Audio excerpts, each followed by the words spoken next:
Allez, c'est parti. Aujourd'hui, on va parler de la camérérite. J'avais dit que je vous en parlais, donc voilà. Mais avant ça, un grand merci pour vos retours sur le sommet de la lithothérapie. Ça me fait vraiment plaisir. Merci beaucoup, beaucoup. Je ne m'attendais pas à ces retours-là, donc c'est chouette. Merci d'avoir accepté mon franc-parler. Ça, c'est quelque chose qui un peu me caractérise en lithothérapie. Donc voilà, parler de la litho sans langue de bois. Donc merci beaucoup. Parce que c'était pas forcément évident, effectivement, d'évoquer les enjeux de la litho en 2023. Et donc merci pour vos retours positifs et les belles rencontres et les beaux échanges là-dessus.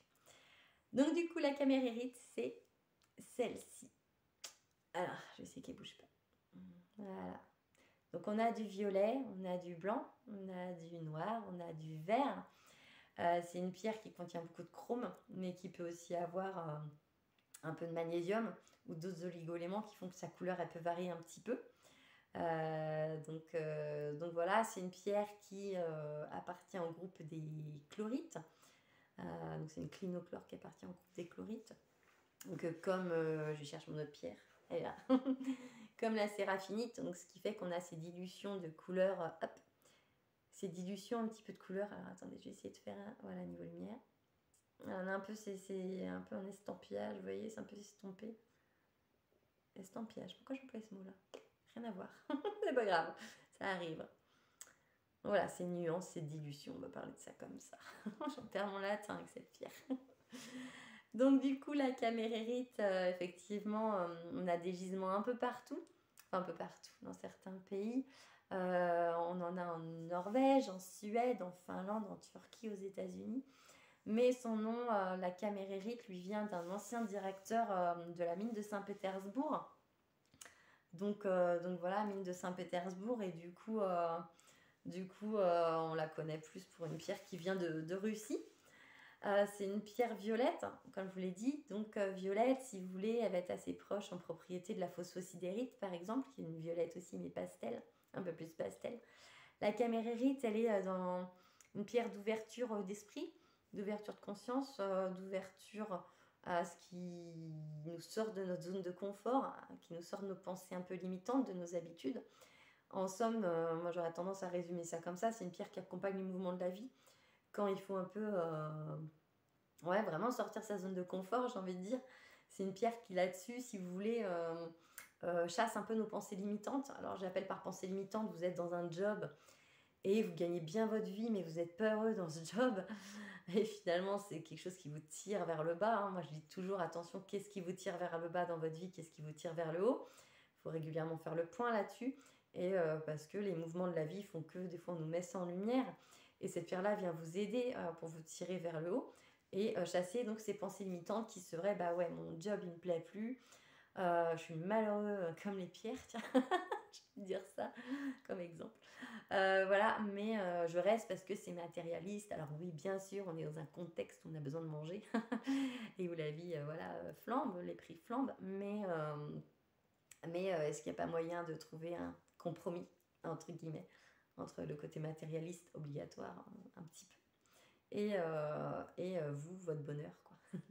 Donc cette pierre, par exemple, elle vient chasser les pensées limitantes, enfermantes, quand on se sent un peu enfermé, bloqué, pieds et poings liés dans une situation, elle vient vous montrer qu'il y a des solutions. Donc voilà, c'est une pierre donc d'ouverture de conscience, de passage de conscience. C'est une pierre qui est reliée au sommet de la tête. En termes de couleur, alors rien n'est figé.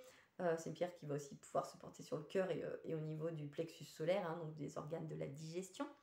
Mais c'est vrai que par sa couleur, on dit que cette couleur-là, violette, est reliée voilà, au chakra coronal, au sommet de la tête. Donc chacun verra au niveau de ses intuitions où est-ce qu'il veut porter la pierre. C'est une pierre qui, quand vous êtes sur une marche, que vous avez passé une marche, que ce soit en termes de mouvement de la vie, de valeurs, de pensée, d'ouverture, ouais, de conscience, ça va vous pousser vers la seconde marche si vous avez besoin.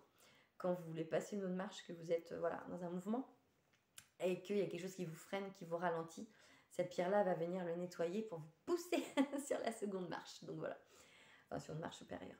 C'est une pierre dite de spiritualité, forcément. Après, moi, c'est un mot qui englobe plein de jolies choses, mais il y a aussi, voilà, c'est aussi un instrument, ce mot de spiritualité. Donc, j'aime pas trop ce mot, mais on va dire plutôt, voilà, ouverture de conscience, passage de cap. Voilà. C'est une pierre qui équilibre vos 2 zones du cerveau aussi. Donc alors pas au niveau physique, mais au niveau vraiment mental, émotionnel. Donc c'est une pierre qui là-dessus va venir équilibrer ce qu'on appelle la rationalité, votre mental en fait, votre rationalité, ce qui est hyper important d'avoir de la rationalité et du mental, sinon on ferait n'importe quoi. Mais elle va venir équilibrer ça avec votre zone de l'intuition, votre autre partie du cerveau, de l'intuition, de la sensibilité. Et donc du coup, c'est bien parce qu'elle va vous mettre en lumière, effectivement, permettre de mettre en lumière des choses que vous ne comprenez pas, ou des incompréhensions. Par exemple, je sais pas, il y a plein de synchronicités, de signes qu'on peut ne pas voir, ne pas comprendre. Et cette pierre-là va vous les montrer encore plus fort et vous aider à les comprendre. Donc ça, c'est génial. C'est une pierre aussi donc, qui nettoie tout ce qui est blocage en lien avec les peurs, les doutes, les frustrations, les colères. Donc pour une ouverture de conscience, c'est vrai, entre guillemets, un passage de cap, on va un peu plus quand même la porter là. Et pour tout ce qui est nettoyer des choses, des émotions liées à une situation, par exemple, j'estime que dans ma vie, à tel moment, j'ai mal agi, j'aurais pas dû faire ça comme ça, j'aurais pas dû avoir telle réaction. Je me suis embourbée dans ce comportement, maintenant comment je m'en sors? Enfin, je sais pas, vous voyez des exemples qui vous parlent. Et bien cette pierre sur le cœur, elle va venir nettoyer ça aussi. Et au sommet aussi, mais au niveau du cœur aussi. Elle va venir aussi nettoyer au niveau du plexus solaire tout ce qui est colère, frustration, honte, culpabilité.